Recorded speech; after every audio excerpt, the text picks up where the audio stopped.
OK，2008年第51條題目就話喺 figure 入邊 ，AB 係 tangent to the circle at B， 即係喺 B 點掂住圓形。咁 ADC 係一條直線。咁如果 AB 對 AD 係2:1，咁就要你揾 area of ABD to area of BCD， 即係呢一嚿對呢一嚿。咁因為呢兩個三角形個高都係一樣啦，都係呢一個。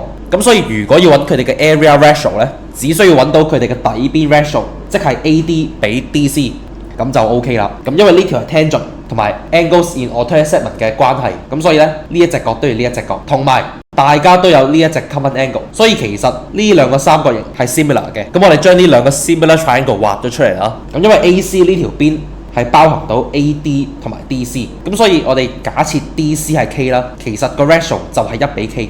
只要我哋揾到 K 嘅數值，我哋就可以知道 AD 對 DC 嘅 ratio 係幾多。咁兩個 similar triangle 對應邊比例一樣，所以2/1加 K 等於1:2，咁4等於1加 K， 所以 K 等於3。所以咧答案就係 B 啦。